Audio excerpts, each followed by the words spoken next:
ان الحمد لله نحمده ونستعينه ونستغفره ونعوذ بالله من شرور انفسنا ومن سيئات اعمالنا من يهده الله فلا مضل له ومن يضلل فلا هادي له واشهد ان لا اله الا الله وحده لا شريك له واشهد ان محمدا عبده ورسوله اما بعد فان خير الحديث كتاب الله وخير الهدي هدي محمد صلى الله عليه واله وسلم وشر الامور محدثاتها وكل محدثة بدعة وكل بدعة ضلالة وكل ضلالة في النار. اعوذ باللہ السمیع العلیم من الشیطان الرجیم من ہمزہ ونفخہ ونفثہ بسم اللہ الرحمن الرحیم رب اشرح لی صدری ویسر لی امری واحلل عقدۃ من لسانی یفقہوا قولی بسم اللہ الرحمن الرحیم ان اللہ وملائکتہ یصلون علی النبی یا ایہا الذین آمنوا صلوا علیہ وسلموا تسلیما اللہم صلی علی محمد وعلی آل محمد کما صلیت علی ابراہیم وعلی آل ابراہیم انک حمید مجید اللہم بارک علی محمد وعلی آل محمد کما بارکت علی ابراہیم وعلی آل ابراہیم انک حمید مجید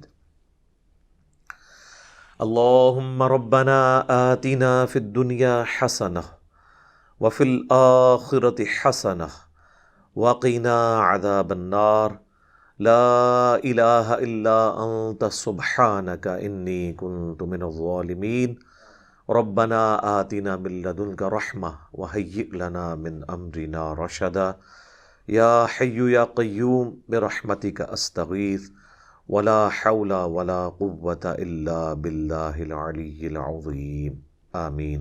الحمدللہ آج 18 اپریل 2021 کی قرآن کلاس نمبر 76 کی اسٹوڈیو ریکارڈنگ ہونے جا رہی ہے۔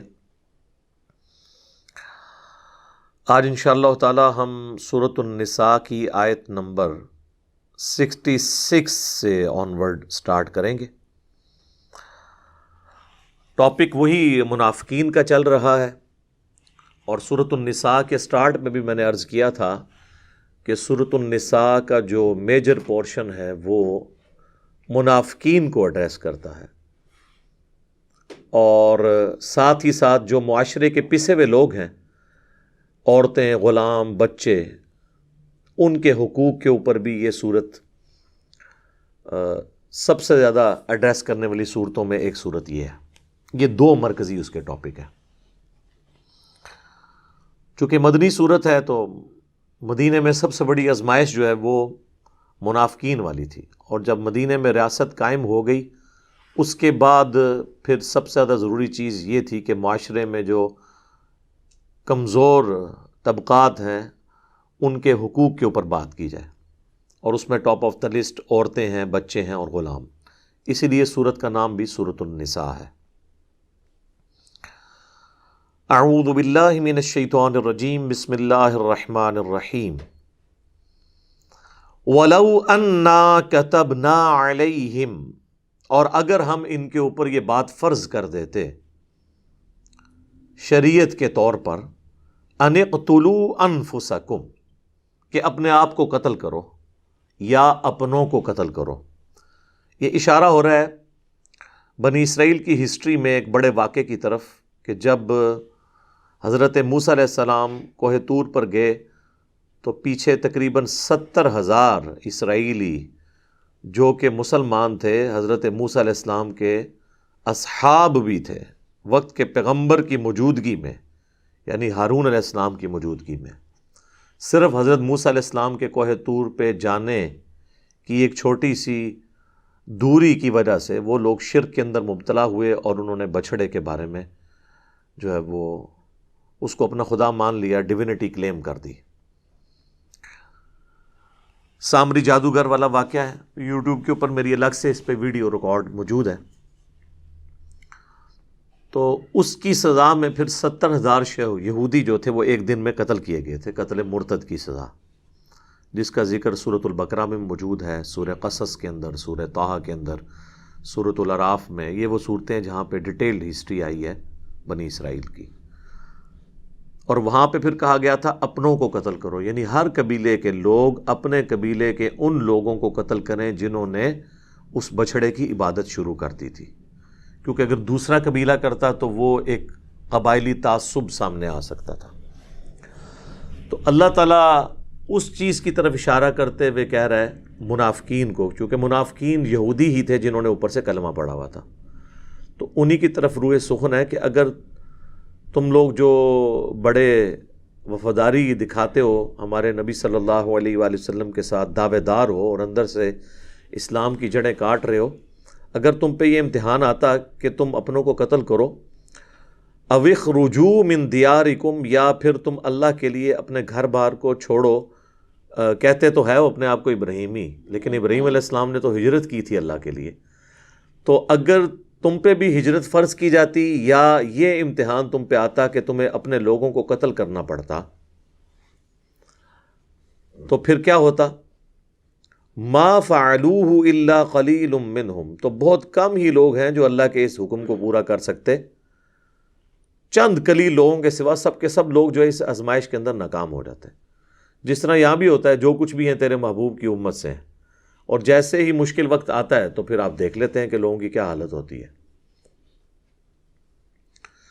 وَلَوْ أَنَّهُمْ فَعَلُوا مَا يُوعَظُونَ بِهِ، اور اگر یہ وہی کرتے جن کی ان کو نصیحت کی جا رہی ہے وحی کے ذریعے، لَكَانَ خَيْرًا لَهُمْ وَأَشَدَّ تَثْبِيتًا، تو یہ ان کے لیے بہتر ہوتا، اور اس طریقے سے اگر وہ ثابت قدمی والی روش اختیار کرتے یہی ان کے حق کے اندر بہتر ہوتا. لیکن اگر یہ ایسا ہوتا تو پھر تو ان کے لیے ہونا تھا وَإِذًا لَآتَيْنَاهُم مِّن لَّدُنَّا أَجْرًا عَظِيمًا، تو پھر ہم انہیں اپنے پاس سے بہت بڑا اجر عطا فرماتے اگر یہ واقعی اخلاص کے ساتھ وقت کے پیغمبر کی آواز پہ لبیک کہتے. اب یہ یاد رکھیے گا، یہ سب کے سب وہ لوگ ہیں جو قانوناً مسلمان ہیں، اصحاب رسول ہیں، لیکن اندر سے منافق ہیں. اور اس کا جو کلائمیکس ہے وہ سورہ توبہ میں جا کے آئے گا کہ کس طریقے سے پھر وہ فرق ظاہر ہونا شروع ہو گیا کہ وہ لوگ بہانے کر کے جہاد اور قتال سے بھاگنا شروع ہو گئے. وَلَهَدَيْنَاهُمْ صِرَاطًا مُسْتَقِيمًا، اور اگر یہ روش اختیار کرتے، تابع فرمان بن جاتے، تو اللہ تعالیٰ انہیں پہنچا دیتا سیدھے راستے کی طرف. اب اللہ تعالیٰ کی طرف سے ایک یونیورسل ٹروتھ آ رہا ہے، اہل ایمان کے لیے بہت بڑی خوشخبری ہے اس آیت مبارکہ کے اندر، جو سورۃ النساء کی آیت نمبر 69 ہے. وَمَن يُطِعِ اللَّهَ وَالرَّسُولَ، جو کوئی بھی اطاعت اختیار کرے گا اللہ کی اور اس کے رسول کی، صرف محبت کا دم نہ بھرے بلکہ پیروی کرے اللہ کی اور اس کے رسول کی، عز وجل وصلی اللہ علیہ وآلہ وسلم. فَأُولَئِكَ مَعَ الَّذِينَ أَنْعَمَ اللَّهُ عَلَيْهِمْ، پس یہ لوگ پھر قیامت کے دن ان لوگوں میں ہوں گے، ان کے ساتھ شمار کیے جائیں گے جن پہ اللہ کا انعام ہوا ہے، انعام ہوگا. من النبیین، جو کہ انبیاء میں سے بھی ہیں، سب سے ٹاپ آف دا لسٹ تو انعام یافتہ لوگ انبیاء ہیں. والصدیقین، اور صدیقین، یہ بھی ایک ٹائٹل ہے، یعنی انبیاء کے بعد غیر انبیاء کے لیے ٹاپ آف دا لسٹ جو ٹائٹل ہے وہ صدیق ہے. والشہداء، اور شہداء میں ایک تو شہید ہے وہ جسے ہم جانتے ہیں جو اللہ کے لیے لڑتا ہوا مارا جائے. اسلام میں وہ بھی شہید ہے کیونکہ وہ پریکٹیکلی شہادت دے رہا ہوتا ہے اپنی جان دے کر کہ جس نظریے کا میں دعوے دار ہوں اس کے لیے میں اپنی جان بھی دینے کے لیے تیار ہوں.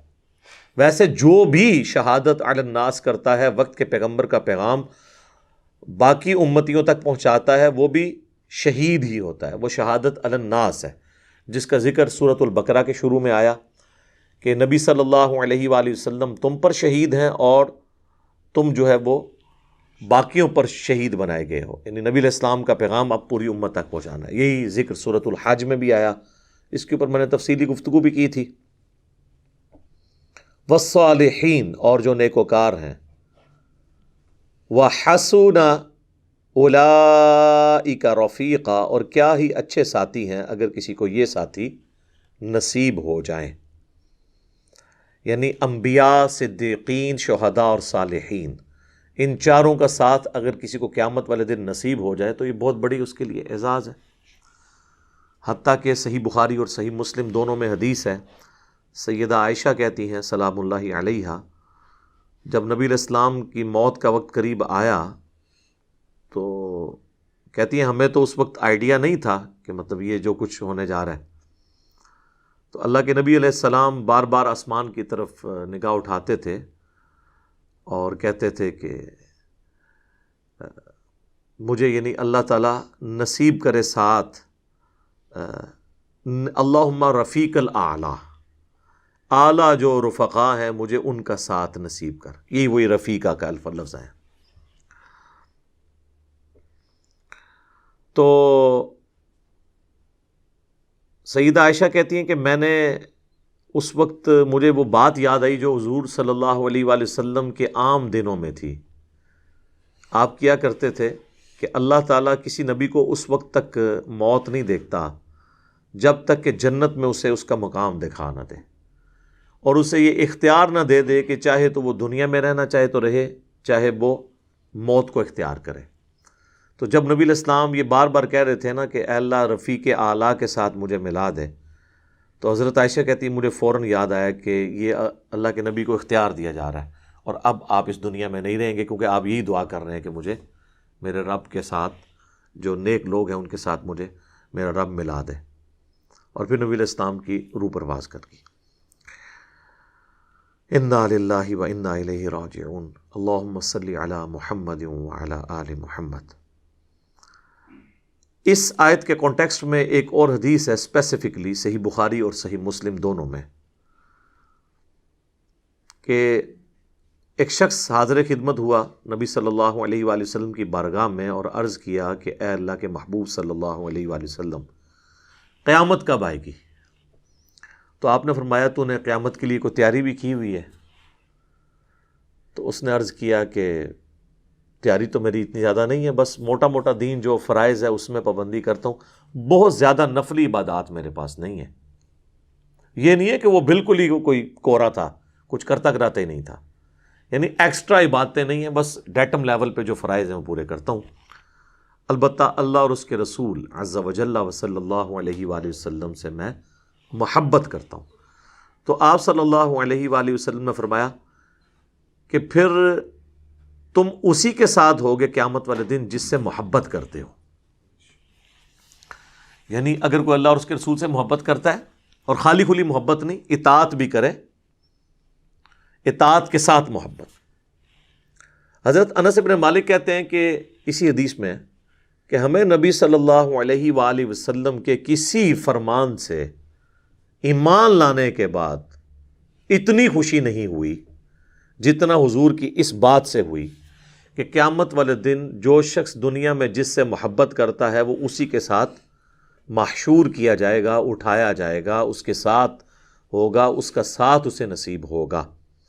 پھر بخاری مسلم کے الفاظ ہیں، حضرت انس بن مالک کہتے ہیں اے اللہ، میں تجھ سے، تیرے نبی سے، ابو بکر سے اور عمر سے محبت کرتا ہوں، گو میرے اعمال رسول اللہ والے نہیں ہیں، نہ ابو بکر اور عمر والے، لیکن میں پھر بھی تجھ سے امید رکھتا ہوں کہ مجھے اپنے نبی صلی اللہ علیہ وآلہ وسلم کا اور سیدنا ابو بکر و عمر رضی اللہ عنہما کا ساتھ قیامت والے دن نصیب فرما۔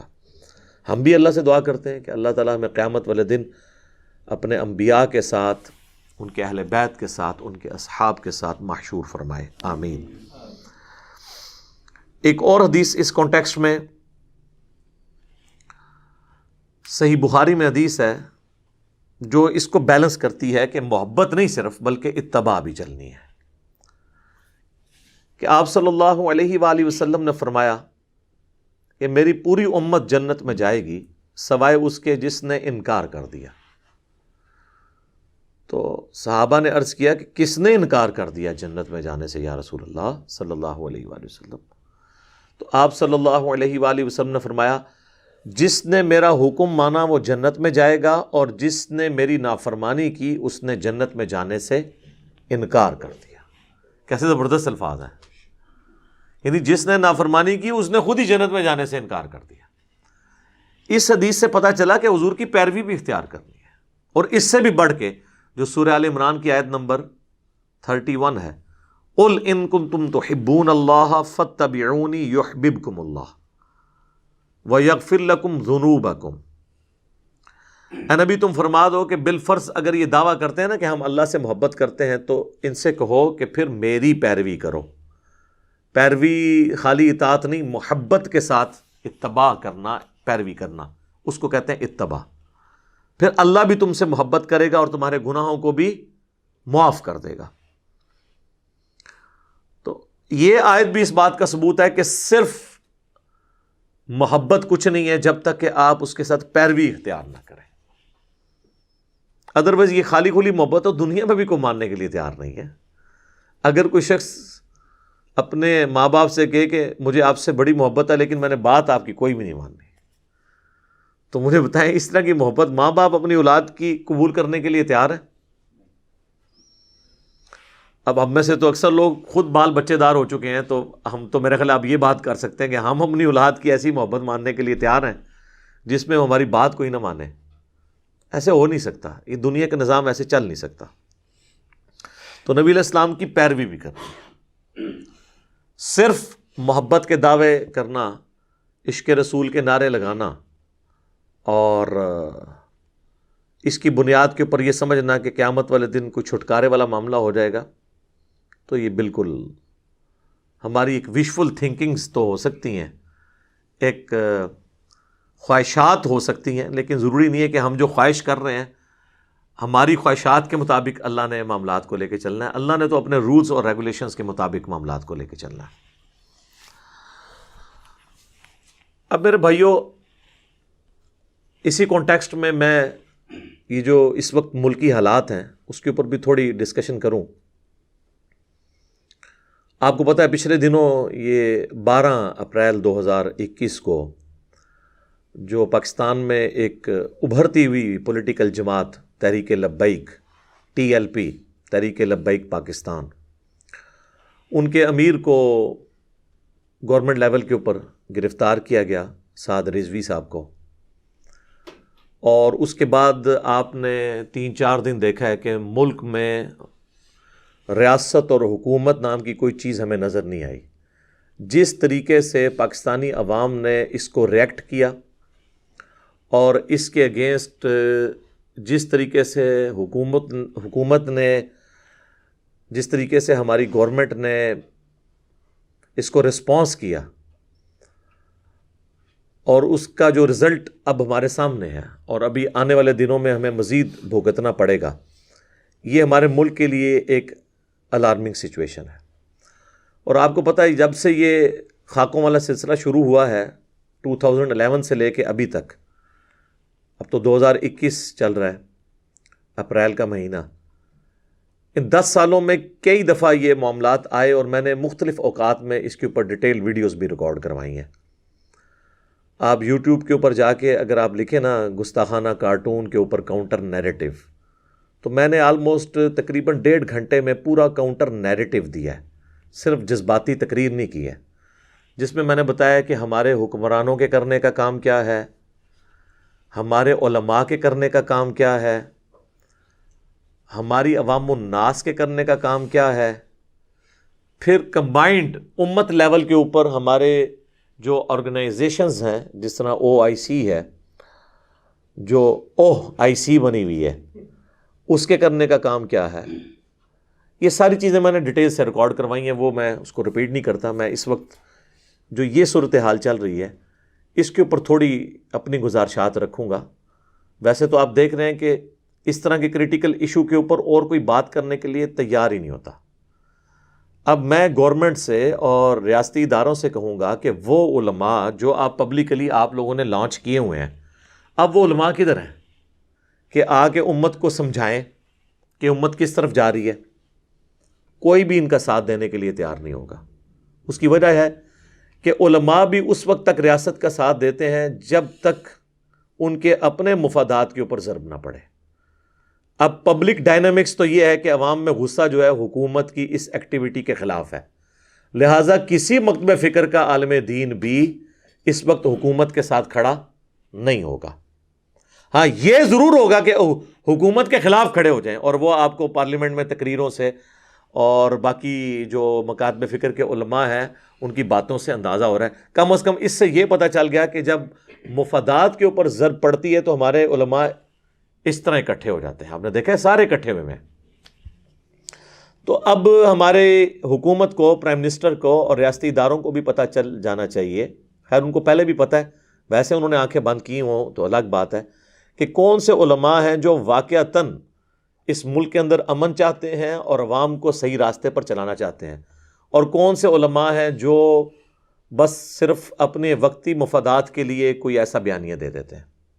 میں اشارتاً بات کر رہا ہوں، کسی کا نام نہیں لے رہا، پھر لوگوں کی وہ جذبات وابستہ ہو جاتے ہیں، لوگ پھر اس کو برا مانتے ہیں۔ اس پوری صورتحال کے اندر جو میری ورڈکٹ ہے وہ یہ ہے کہ یہ حکومت نے جس طریقے سے اس معاملے کو مس مینج کیا ہے، سب سے بڑا جرم ہماری اس موجودہ حکومت کا ہے۔ یہ اس طریقے سے اس معاملے کو ٹیکل کرنا ہی نہیں چاہیے تھا۔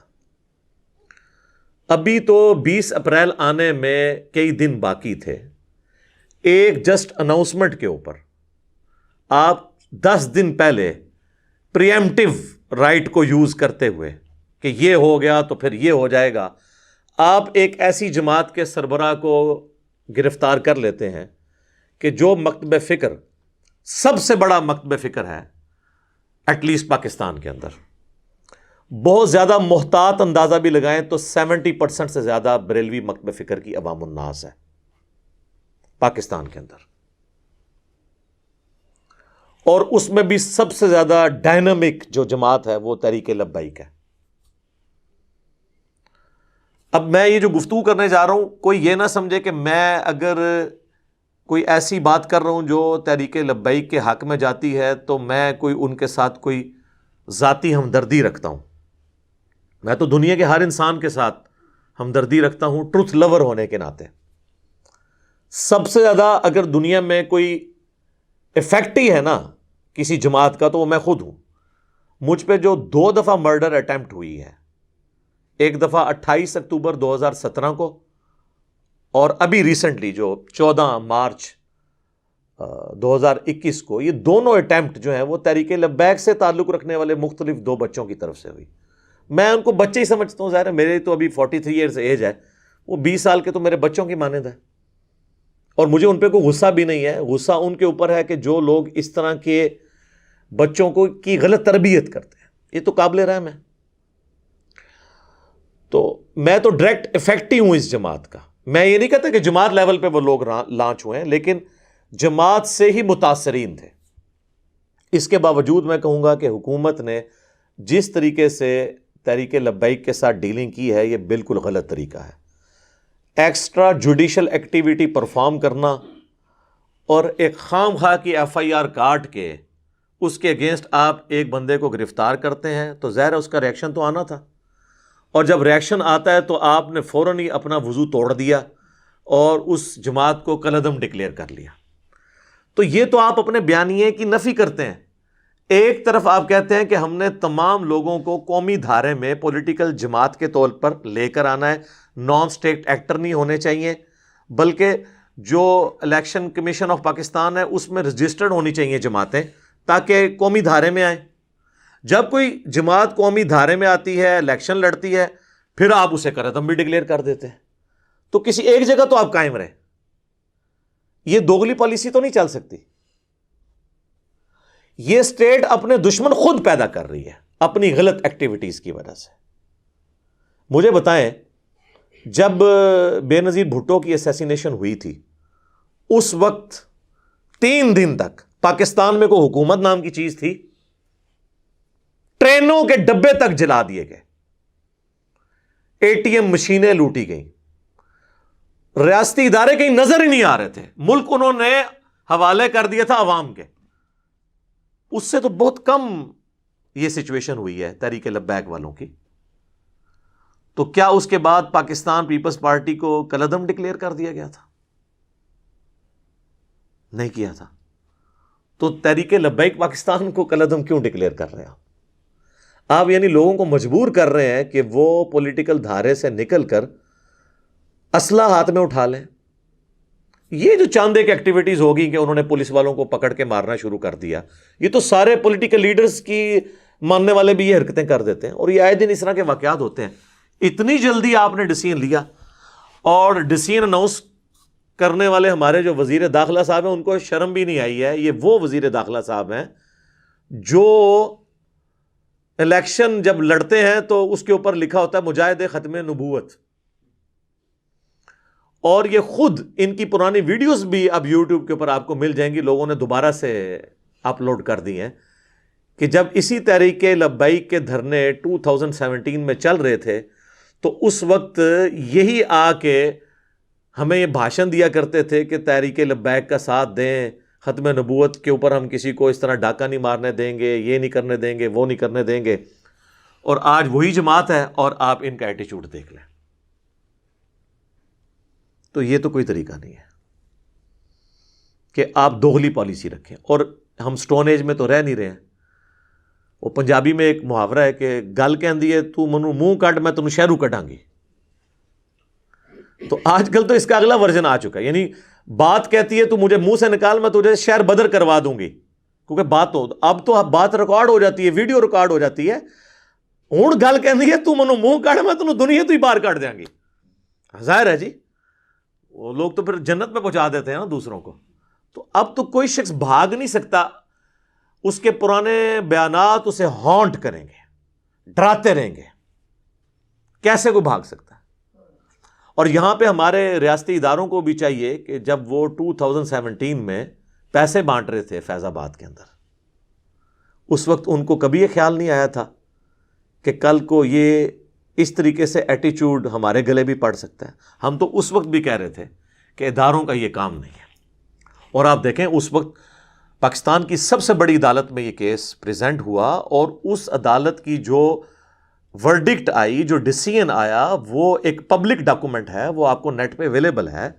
اس دھرنے کے اوپر جو جسٹس قاضی فائز عیسیٰ صاحب کا تھا ڈیسیژن, وہ انہوں نے کوئی ذاتی ڈیسیژن نہیں کیا تھا. ان کے پاس جو ISI نے خود اپنی رپورٹ جمع کروائی ہوئی تھی, IB نے اپنی رپورٹ جو جمع کروائی تھی, چونکہ سپریم کورٹ تحقیقاتی ادارہ نہیں ہوتا بلکہ باقی ادارے اس کو اسسٹ کرتے ہیں, اور وہ ان کی جو معلومات ہے اس کی روشنی میں ڈیسیژن دیتے ہیں.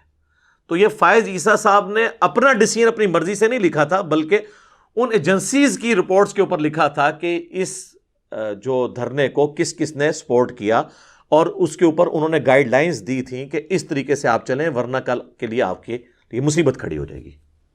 اور دیکھ لیں, کوئی پہلے تو مصیبت کھڑی ہوتی تھی 15, 20, 25 سالوں کے بعد. یہ پاکستان میں پہلی دفعہ ہو رہا ہے کہ یہ ہسٹری فوراً ہی آ جاتی ہے. یعنی یہ آپ سمجھ لیں 4 سال ہی گزرے ہیں اور رزلٹ آپ کے سامنے آ گیا. جو بات اس وقت سپریم کورٹ نے کہی تھی کہ مستقبل میں یہ ہو جائے گا, وہ اس سے ورسٹ فارم میں ہو گیا. اور اب اگر آپ اس طریقے سے ان تحریکوں کو بین کریں گے تو یہ تو کوئی طریقہ نہیں ہے, یہ بالکل.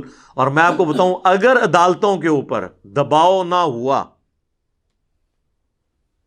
کسی ریاستی ادارے کی طرف سے یا پرائم منسٹر کی طرف سے, تو پہلی پیشی پہ یہ فارغ ہو جائے گی یہ پابندی جو انہوں نے لگائی ہے.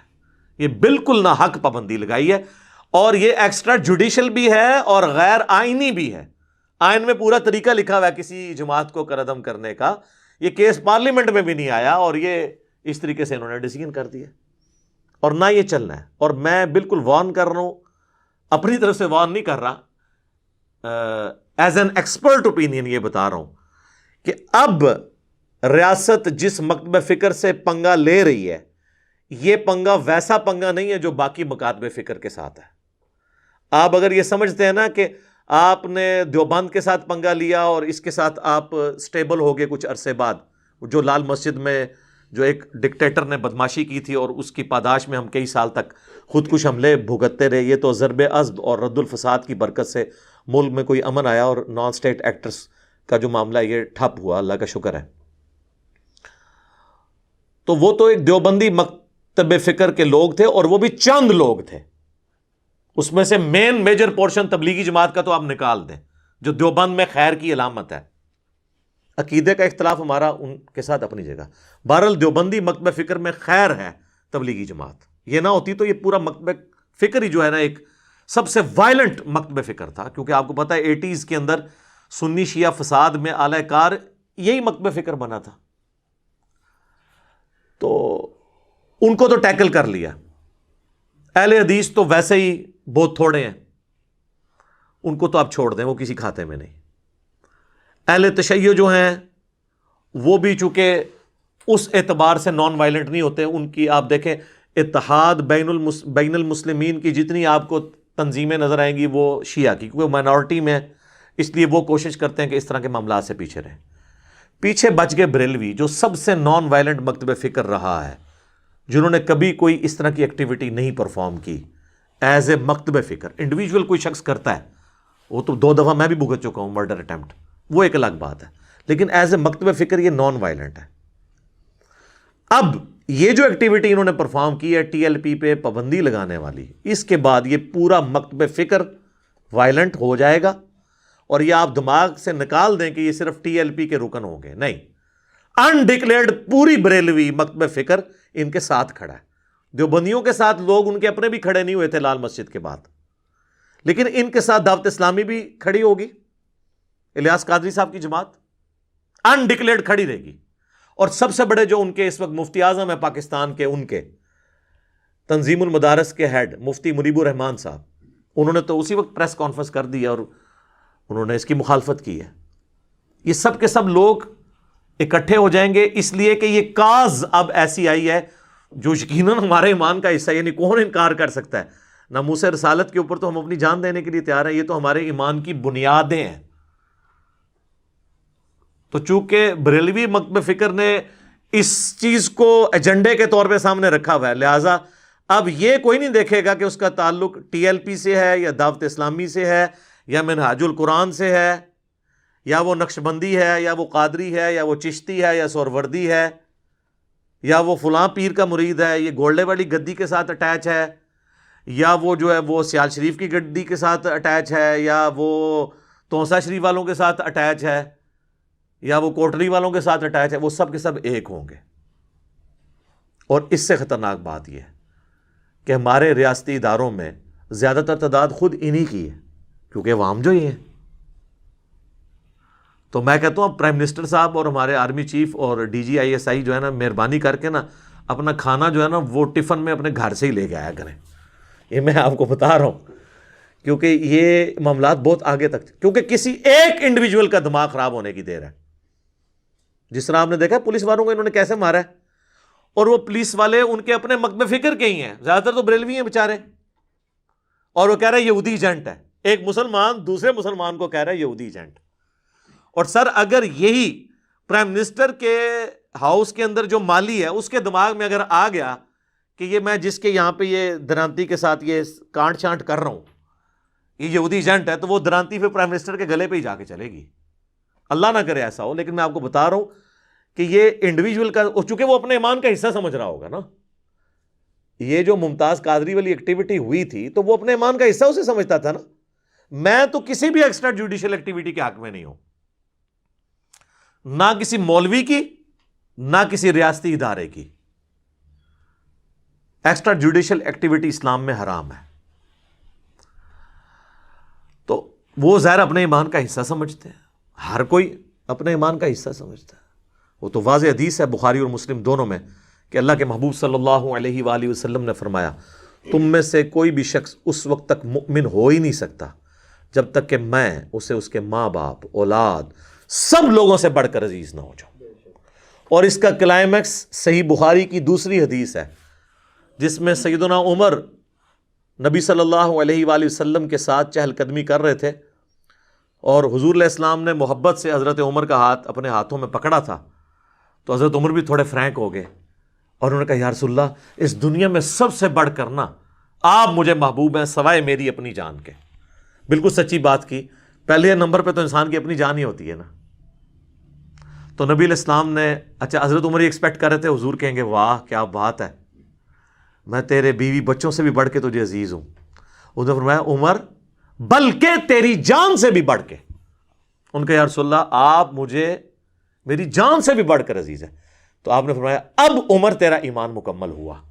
اگر سیدنا عمر کا ایمان مکمل نہیں ہوتا، اپنی جان سے بڑھ کر حضور صلی اللہ علیہ وآلہ وسلم سے وہ محبت نہ کرنے لگ پڑے، تو ظاہر ہے ہم تو کسی لیول پہ ہی نہیں ہے۔ یہ تو ایک بنیادی چیز ہے، تو اس کے اوپر تو کوئی کمپرومائز نہیں ہے، یہ تو بالکل ہمارے ایمان کی بنیاد ہے۔ بہرحال یہ جو کچھ یعنی جس طریقے سے حکومت یہ کر رہی ہے، میرا تو خیال ہے کہ فوراً سے پہلے جو ہے وہ مذاکرات کی طرف آنا چاہیے اور اس پورے معاملے کے اندر کوئی ایسا راستہ اختیار کرنا چاہیے جس میں نہ عوام کا نقصان ہو، نہ ریاستی اداروں کا، اور نہ ہمارے ایمان کا۔ پہلے نمبر پہ تو ایمان ہے، پہلے ایمان ہے پھر پاکستان ہے، کیونکہ یہ پاکستان ہم نے اپنے ایمان کی بقا کے لیے لیا تھا، اور ان کو سمجھانے کی ضرورت ہے۔ یہ کوئی بیوقوف لوگ نہیں ہے کہ جن کو آپ سمجھا نہیں سکتے۔ اور مجھے بتائیں کہ جب ان کے بریلوی مکتب فکر کے اپنے وزیر نور الحق قادری صاحب، وہ وزارت مذہبی امور سنبھالے ہوئے ہیں، وہ سگنیچر کر رہے ہیں کہ جی ہم فرانس کے سفیر کو نکال دیں گے، وہ پارلیمنٹ کے ذریعے وہ جو کچھ کریں گے۔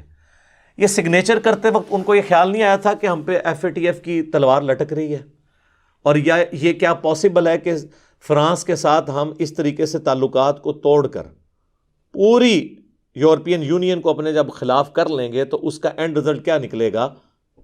اس وقت نہیں تھا ان کو پتا، اور اب یہ کہتے ہیں کہ جناب یہ ہو جائے گا، اس وقت نہیں تھا پتا۔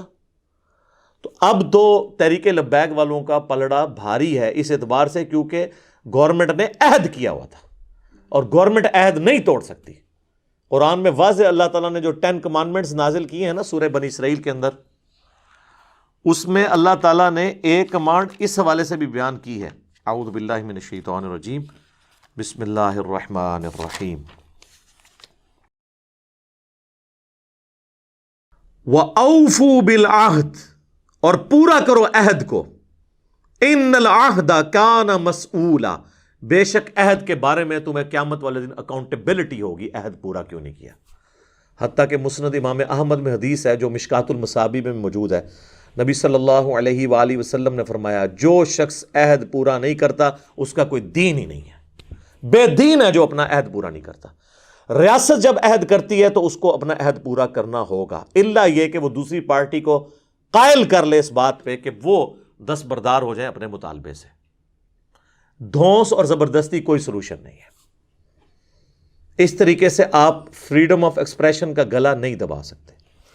اب رہ گئے یہ فرانس کے جو سفیر والا ایشو ہے، اس کے اوپر تو میری کئی ایک ویڈیوز ان دنوں میں دوبارہ سے لوگوں نے اپلوڈ کی ہیں۔ میں تو پہلے دن سے یہ کہہ رہا ہوں میرے بھائیوں کہ آرگنائز طریقے سے معاملات کو لے کے چلیں، اور سفیر اگر آپ نکال بھی دیں گے تو کب تک؟ فرانس کی مصنوعات کا بائیکاٹ کریں گے بھی تو کب تک؟ میں انہی سے ہی پوچھتا ہوں جو بہت زیادہ نعرے مار رہے ہوں گے لوگ، کہ بتائیں کہ اگر آپ کی ماں یا بچہ زندگی موت کی کشمکش میں ہو اور ایک ٹیکے سے اس کی جان بچنے والی ہو، اور مارکیٹ میں آپ جائیں اور میڈیکل سٹور والا کہے کہ یہ آپ کے فرقے کے مفتی اعظم کا بنایا ہوا ٹیکہ ہے اور یہ فرانس کے فلاں سرجن کی تحقیق کے بعد بنا ہے، تو یہ جو نعرے مارا ہے نا وہ بھی کہے گا جی مفتی اعظم نہ سانو پتہ ہے، چھڑ دیو، اے منو دوسرا ٹیکہ دیو فرانس والا۔ ظاہر جی بہت بڑی کنٹریبیوشن ہے، 80 نوبیل پرائز آ چکے ہیں فرانس کے وہ اس لیب کے لیے جس لیب سے سب سے پہلے وہ کتے کے کاٹنے کی ویکسین نکلی تھی، لوئی پاسچر، ایک انسان اتنا بڑا مسیحا پوری انسانیت کے لیے، 2 ویکسین اس نے بنائی۔ ایک تو یہ ویکسین تھی کتے کی کاٹنے، پہلے تو لوگ کتے کاٹنے سے مر جایا کرتے تھے، یہ ریبیز کے، یہ اس بندے نے ویکسین بنائی تھی، لا علاج مرض ہوتا تھا یہ، پاگل کتا کاٹ دے وہ انسان بھی پاگل ہو جاتا تھا، کچھ دنوں بعد مر جاتا تھا۔ اور دوسرا، یہ شراب کے اندر ایسے جراثیم اس کے بنانے کے دوران بنتے تھے جس کی وجہ سے لوگوں کی ڈیتھ ہو جاتی تھی، تو اس نے وہ اس پروسیس کو ریفائن کیا تھا۔ اب آپ نے یہ نہیں کہنا میں کوئی شراب کے حق میں بات کر رہا ہوں، بتا رہا ہوں۔ اور اس نے چھوٹی سی ایک لیب قائم کی اور 80 نوبیل پرائز صرف اس لیب سے آ چکے ہیں۔ دنیا میں جتنی بڑی بیماریاں آتی ہیں نا، سب سے پہلے ویکسین وہ اس بندے کی اس لیب سے نکلتی ہے، ٹھیک ہے۔ تو میں یہ آپ کو ایک پہلو بتا رہا ہوں، میں کوئی فرانس کے فضائل نہیں آپ کو سنا رہا، اور چندے لینے کے لیے، فنڈز لینے کے لیے ہم لوگ ان کے آگے ہی ہاتھ پھیلا رہے ہوتے ہیں۔ یا تو ہم اتنے مضبوط ہوں نا کہ ہم جو ہے وہ اس دنیا کے اندر اس طریقے سے سروائیو کر سکیں۔ باقی یہ جو کتابی باتیں کتابوں میں رہنے دیں، صحابہ کرام کی مثالیں دینا، صحابہ کرام والا پہلے ایمان لے کر آئیں، ٹھیک ہے، ان کی کمٹمنٹ لے کے آئیں۔ ہمارا یہ حال ہے کہ ہم عشق رسول کے نام کے اوپر اپنے بھائیوں کی گاڑیاں توڑ دیتے ہیں، ان کے موٹر بائکس کو آگ لگا دیتے ہیں، اپنے بینک لوٹ لیتے ہیں۔ آج تک کوئی عاشق رسول میں نے نہیں دیکھا جو ویڈیو بنائے اور سامنے اپنی نئی گاڑی کھڑی کر کے اس کو آگ لگائے اور کہے کہ جی غلامی رسول میں موت بھی قبول ہے، دیکھو میں نے یہ آگ لگا دی۔ لیکن وہ جس کی گاڑی توڑ رہا ہوتا ہے، چاہے وہ پولیس کی گاڑی کوئی توڑے، کسی فوجی کی گاڑی توڑ دیتا ہے، وہ تو عوام کی گاڑی ہے، عوام کے ٹیکسز کی ہے، اور وہ ایک بندے کے معاف کرنے سے نہیں ہوگا، وہ کروڑوں عوام سے معافی مانگنی پڑے گی، یہ حقوق العباد کا معاملہ ہے۔ تو اپنا موٹر بائک اور اپنی گاڑی جلا کے تو کبھی نہ کسی نے عشق رسول کا اظہار نہیں کیا، یہ سب کچھ دوسروں کے اوپر ہی ہوتا ہے، تو یہ تو کوئی ایٹیچیوڈ نہیں ہے۔ تو حکومت کو بھی ہوش کے ناخن لینے چاہیے، جس طریقے سے انہوں نے بہیو کیا ہے نا، یہ کوئی طریقہ نہیں ہے، اور میرا خیال ہے کہ امید ہے کہ یہ معاملہ اس اعتبار سیٹل ہو جائے گا، ورنہ اگر کوئی سمجھتا ہے نا کہ وقتی طور پہ ان کو دبا لینے سے ایشو ایڈریس ہو جائے گا، تو سر یہ نہیں ہونا، یہ گلی گلی، محلے محلے، گھر گھر یہ معاملات آگے بڑھیں گے۔ وقتی طور پہ آپ سمجھ رہے ہیں نا دب جائے گا، لیکن آئے دن آپ کو ایسی رپورٹیں ملیں گی، جب تک کہ آپ اس کو پولیٹیکلی ہینڈل نہیں کریں گے اور مین سٹریم میں لا کے جماعتوں کے ساتھ پارلیمنٹ میں ان چیزوں کو ڈسکس کریں اور لوگوں کو سمجھائیں کہ وقتی طور پہ ہمیں یہ ڈیسیژن اس طرح کرنے کی ضرورت پڑ رہی ہے، FATF کی تلوار ہم پہ لٹکی ہوئی ہے، ہم آپ کے ساتھ ہیں، اپنے ایمان کو منوائیں۔ میں یہ نہیں کہتا سرٹیفکیٹ لیں ان سے اپنے ایمان کا، لیکن کم از کم ان کو یہ یقین دلائیں کہ آپ منافقت نہیں کر رہے ہیں۔ اب تو وہ کہیں گے کہ جی آپ نے لکھ کے ہم سے ایک عہد کیا اور اب آپ عہد توڑ رہے ہیں، تو ظاہر ہے قصوروار تو وہ ہے جس نے غلط عہد کیا تھا، اب توڑا، اب جب کیا گیا ہے تو پھر آپ طریق لبیک کو تو کوئی بلیم نہیں کر سکتے۔ تو میں تو اس میں یعنی مین قصوروار موجودہ حکومت کو سمجھتا ہوں، اور اس کے بعد جو TLP کے لوگوں نے کیا، ظاہر ہے وہ بچے ہیں، چھوٹی عمر کے ہیں، ان کی ذہن سازی اس قسم کی ہوئی ہے، اس طرح کی حرکتیں تو باقی لوگوں نے بھی کرنی ہوتی ہیں، وہ کریں گے۔ ظاہر ہے ہم نے اپنی نیشن کو یہی تو جذبات پڑھائے ہیں، یہ بھی ریاست کی غلط پالیسیز تھی نا۔ MQM کا جو عذاب اس حکومت پہ، اس ملک کے اوپر مسلط تھا، وہ بھی ہماری ریاستی پالیسی کی وجہ سے تھا۔ طالبان والا جو ایشو ہوا اور وہ جب بگڑا، وہ بھی ریاستی پالیسی تھا۔ یہ بھی اب جو کچھ ہوا یہ بھی ریاستی پالیسی ہے۔ تو لہٰذا آپ کسی چیز کو بھی ڈیپ ڈگ کریں نا تو ریاست ہی قصوروار نکل رہی ہوتی ہے اس طرح کے تلخ رویوں کے اگینسٹ، کیونکہ عوام تو عربی میں کہا جاتا ہے عوام کل انعام، وہ تو چوپایوں کے مانند ہوتے ہیں، بھیڑ بکریوں کے مانند، آپ جس طرف ان کو چلا دیں وہ چلنا شروع ہو جاتے ہیں۔ تو اگر ہم ہوش کے ناخن نہیں لیں گے تو آنے والی نسلوں کو ایک سیف ملک نہیں دے سکتے۔ اور میں سب سے زیادہ پریشان پتہ کس بات سے ہوتا ہوں کہ باہر کے ملکوں میں جو لوگ بیٹھے ہوئے ہیں وہ کیا سوچتے ہوں گے ہمارے بارے میں۔ ہم اپنے ملک میں مسلمان ہو کے اپنے آپ کو انسیف فیل کر رہے ہیں کہ ہمیں کوئی مسلمان ہی نہ کاٹ دے۔ تو جب مسلمان سے ڈر رہا ہے تو غیر مسلم اس دین میں کیوں آئے گا؟ وہ کہے گا میں تو ادھر ہی سکون سے بیٹھا ہوں، پہلے میں اس دین میں آؤں اور پھر اپنی جان کو میں سٹیک پہ لگوا لوں۔ یہ جتنے احتجاج ہوتے ہیں یہاں تو وہ مخالفین اپنے بھائیوں کو اس طرح مار رہے ہوتے ہیں کہ وہ تو اس طرح مار رہے تھے پولیس والوں کو جیسے یہ خود فرانس کے سفیر ہی ہیں، اور پھر پولیس والوں نے بھی جس طریقے سے ان کو مارا ہے انہوں نے سمجھا کہ یہ کوئی انڈین فوجی ہیں جن کو ہم مار رہے ہیں، یہ غدار وطن ہے۔ اور میں اس میں ایک بات سے مجھے بہت زیادہ دکھ ہوا ایک تو یہ بات تھی کہ غیر مسلم کیا امیج لیں گے، دوسرا یہ جو چند ایک انڈکلیئرڈ قسم کے ریاستی اداروں کے ترجمان بنے ہوئے ہیں اور وہ آڈیو ریکارڈنگز کروا کے یہ کہتے ہیں کہ جی وہ تحریک لبیک کو تو اسرائیل فنڈ کر رہا ہے، جی انڈیا فنڈ کر رہا ہے۔ لعنت ہے جی ایسی سوچ کے اوپر کہ آپ اپنے ملک کے لوگوں کو، مخلص لوگوں کو جن سے معاملہ مس مینج ہوا، آپ ان کے اوپر یہ الزامات لگائیں گے۔ ہمیں نہیں پتہ یہ لوگ کون ہیں، یعنی کوئی مریخ سے تو نہیں نازل ہوئے ہیں، ہمارے ساتھ کے لوگ ہیں۔ ایون میں نے آپ کو پہلے بھی بتایا تھا، خادم رضوی صاحب فوت ہو گئے، اللہ تعالیٰ ان کی مغفرت کرے، ان کی غلطیوں سے درگزر کرے، ان کو نیک کاموں کا اجر دے۔ میں نے ان کی ڈیتھ کے اوپر بھی میری ویڈیو سب سے زیادہ دیکھی گئی تھی۔ میں نے اس وقت بھی بات کی تھی کہ ان کے اخلاص میں کوئی شک نہیں ہے، ان کی زندگی فقر میں گزری ہے، انہوں نے اس تنظیم سے کچھ حاصل کر کے اپنے ایسٹس نہیں بنائے ہیں، درویشی کی زندگی ان کی گزری ہے۔ میں تو ان کو پرسنلی بھی جانتا ہوں، میں تو 94 میں ایف ایس سی کا جب اسٹوڈنٹ تھا 1994 میں، تو ہمارے گلی کی مسجد میں ہی وہ آیا کرتے تھے مہینے میں ایک دفعہ، اور اسی مسجد سے انہوں نے حفظ بھی کیا ہوا ہے، جیلم سے ہی وہ کیے ہوئے۔ یہ ان کا پیر خانہ بھی ہے، کالے دیو میں ان کی بیت ہے، اور ان کا علمی بھی، یعنی آپ سمجھ لیں یہیں سے انہوں نے علم حاصل کیا۔ تو مرتے دم تک درویشی کی زندگی ان کی رہی ہے۔ ان کو انڈیا کیا، میں کہتا ہوں جی آپ بھی ذرا فنڈنگ لگا کے دیکھیں۔ یہ بھی ساتھ رضوی صاحب کو بھی پوری کوشش کی بعض لوگوں نے کہ پیسے دے کے بٹھا دیں، تو ان میں بحیثیت انسان، ہر انسان میں کوئی کمزوری ہوتی ہے، لیکن اس کاز کے لیے کوئی کمزوری نہیں کہیں پائی جاتی۔ لہٰذا یہ جو پٹی پڑھا رہے ہیں نا کسی کو ذرا سے اختلاف کے اوپر، اسرائیل کا ایجنٹ، انڈیا فنڈ کر رہا ہے، فلاں کر رہا ہے، تو کل کو تو سر پھر ہمارے حکمران بھی اپنی مجبوریوں کی وجہ سے، ہمارے ریاستی ادارے بھی اپنے فنڈ بچانے کی خاطر یا مجبوریوں کی وجہ سے کئی معاملات میں امریکہ کا ساتھ دے رہے ہوتے ہیں۔ اور آج کل تو انڈیا کا بھی دوستی کا کافی نشہ چڑھا ہوا ہے بعض لوگوں کو، تو ہم اپنے حکمرانوں کو بھی، اپنے ریاستی اداروں کے لوگوں کو بھی کہنا شروع کر دیں کہ جی یہ قوم کے وسیع تر مفاد میں نہیں کر رہے، بلکہ یہ انڈیا کے، اسرائیل کے اور امریکہ کے ایجنٹ ہیں۔ ہم بھی وہی گالی دینا شروع کر دیں ان کو جو یہ گالی عوام کو دے رہے ہیں بعض لوگ ان میں سے بیٹھ کے۔ اور اگر کوئی کہتا ہے نا کہ یہ نہیں دے رہے ہیں، تو اس قسم کے جو بیانات دینے والے ہیں ان کو کنڈیم کرنا چاہیے۔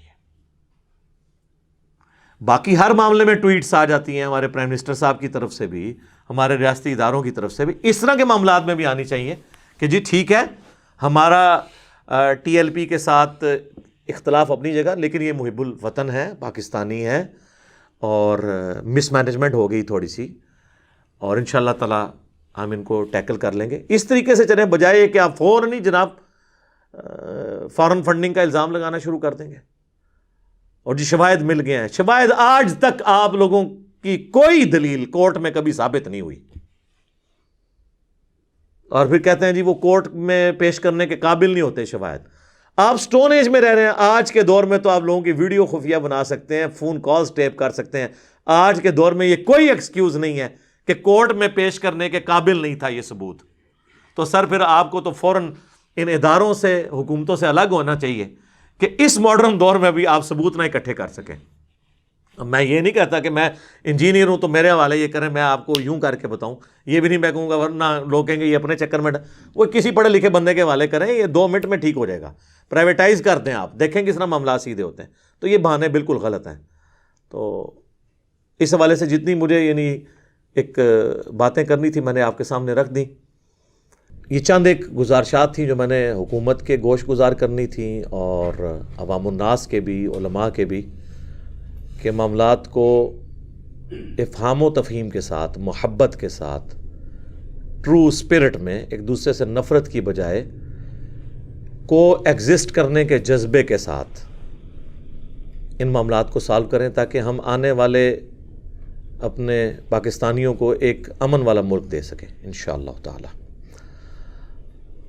میرے بھائیو، 69 نمبر آیت پہ ہماری گفتگو پہنچی تھی کہ ساتھ ملے گا ان لوگوں کو جو اللہ اور اس کے رسول کی اطاعت کرنے والے ہیں، انبیاء کا، صدیقین کا، شہداء کا اور صالحین کا۔ اس کے ساتھ یہ اللہ نے فرمایا کہ ذالک الفضل من اللہ، یہ ہے فضل اللہ کی جانب سے، وکفا باللہ علیما، اور اللہ تعالیٰ کافی ہے جاننے والا. یعنی یہ اللہ کا فضل ہے.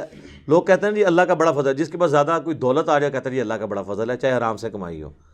اللہ تعالیٰ کہہ رہا ہے کہ اصل فضل یہ ہے کہ قیامت والے دن کسی کو انبیاء کا، شہداء کا، صدیقین کا، صالحین کا ساتھ نصیب ہو جائے. یا ایھا الذین آمنوا، اے اہل ایمان، خذوا حذرکم، ہوشیار رہو.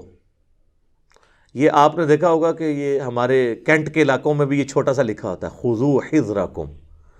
یہ وہ سلوگن آپ کو جتنی فوجیوں کی چھاونی ہے نا ان کے بیجز کے اوپر یہ لکھا ہوتا ہے، یعنی ہر وقت چوکنے رہو دشمن سے. فانفروا ثبات او انفروا جمیعا، چاہے تم ٹولیوں کی شکل میں نکلو،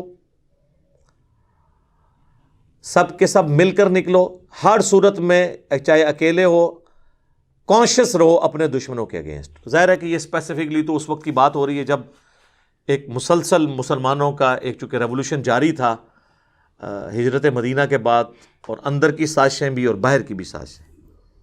وَإِنَّ مِنْكُمْ لَمَن يُبَطِّئَنَّ فَإِنْ أَصَابَتْكُمْ مُصِیبَةٌ، تم میں سے بعض ایسے ہیں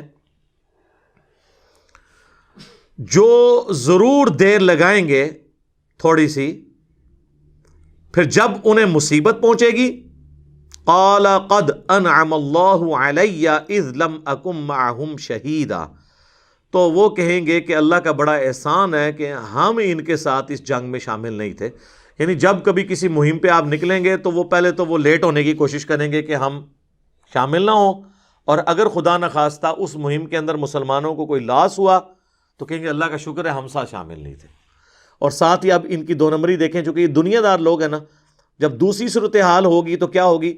وَلَئِنْ أَصَابَكُمْ فَضْلٌ مِّنَ اللَّهِ، اور اگر تمہیں اللہ کے فضل سے مال غنیمت ملے اور فتح مل جائے، لَيَقُولَنَّ كَأَن لَّمْ تَكُن بَيْنَكُمْ وَبَيْنَهُ مَوَدَّةٌ يَا لَيْتَنِي، تو کہیں گے کاش ہمارے اور ان کے درمیان کوئی محبت کا رشتہ قائم ہو جاتا، ہمیں بھی تھوڑا سا مال غنیمت پہ سے کوئی دنیا کا مال مل جاتا. یعنی جب نقصان ہوگا تو کہیں گے شکر ہے اسی نہیں سی جنگ چ گئے، اور جب جنگ میں فتح ہوئی اور مال غنیمت ملا تو پھر یہ آپ کے ساتھ دوستیاں گھاٹیں گے کہ چلو ہم گئے تو نہیں، اس میں سے کچھ حصہ ہمیں بھی مل جائے، ہماری دوستی کام آ جائے.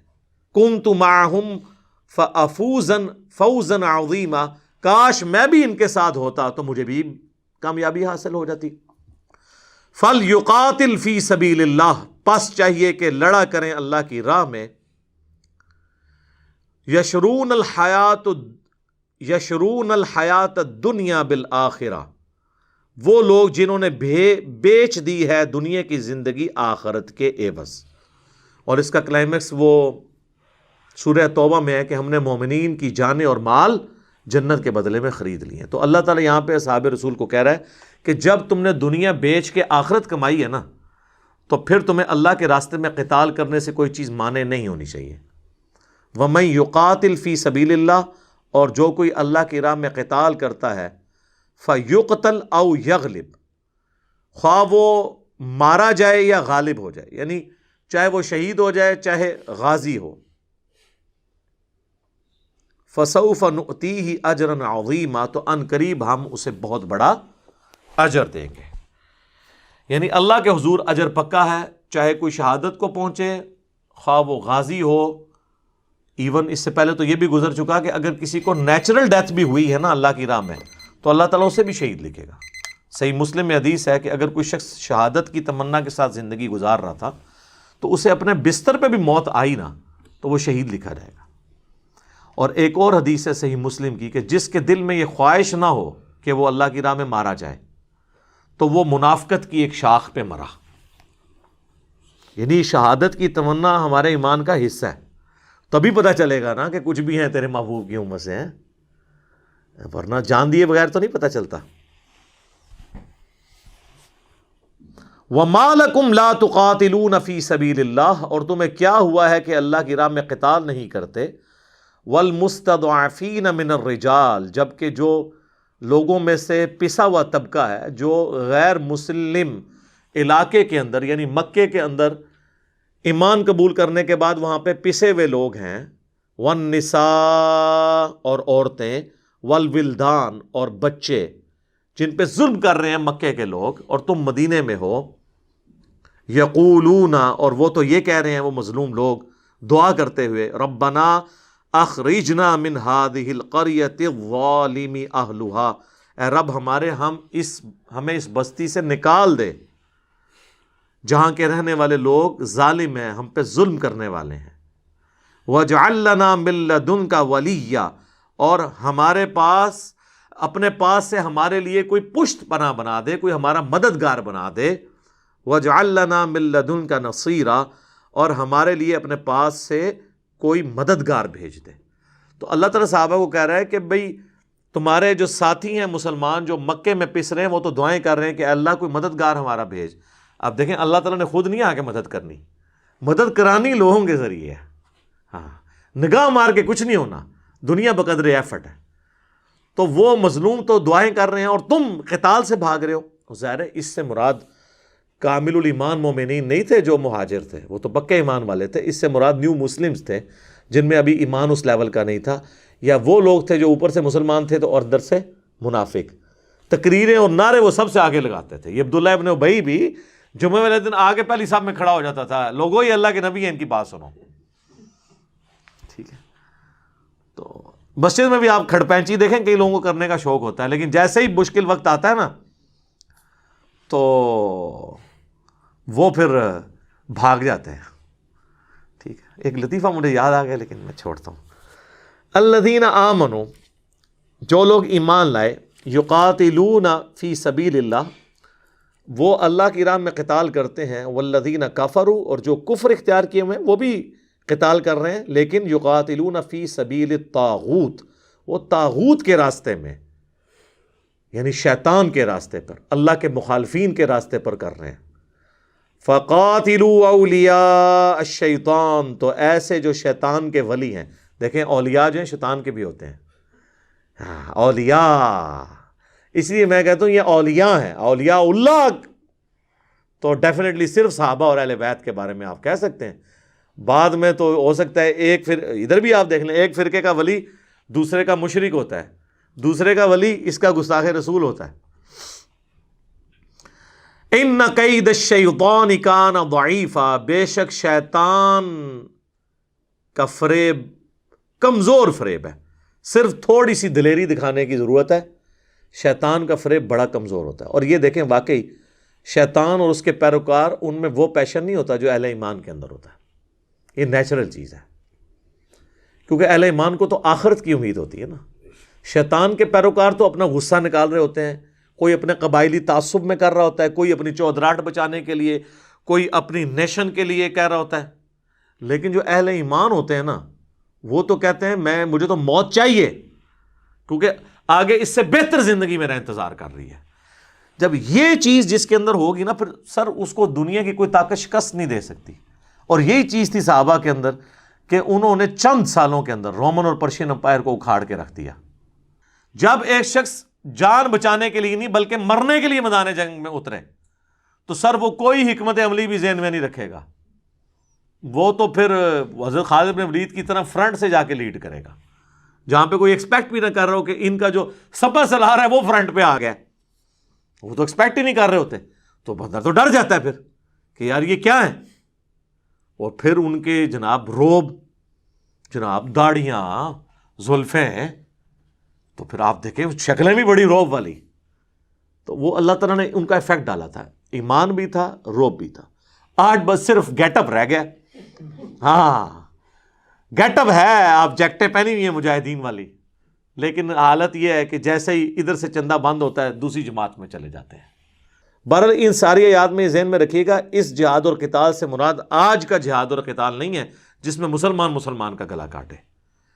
آج جہاد اور قتال آرگنائز طریقے سے ہی ہوگا، جس طرح خلفائے راشدین کے طریقے میں ایک لیڈر ہوتا تھا، اس کی انسٹرکشنز کی بنیاد پہ آگے جہاد اور قتال ہوتا تھا۔ تو اس کو ذرا سمجھنے کی ضرورت ہے۔ اللہ تعالیٰ سے دعا ہے جو حق بات میں نے کہی اللہ تعالیٰ ہمارے دلوں میں راسخ فرمائے، اگر جذبات میں میرے منہ سے کوئی غلط بات نکل گئی تو اللہ تعالیٰ ہمارے دلوں ہی سے معاف کر دے، ہمیں کتاب و سنت کی تعلیمات پر عمل کر کے دوسرے بھائیوں تک پہنچانے کی توفیق عطا فرمائے۔ سبحانک اللہم و بحمدک اشہد ان لا الہ الا انت استغفرک و اتوب الیک وما علینا الا البلاغ المبین. جزاکم اللہ خیرا.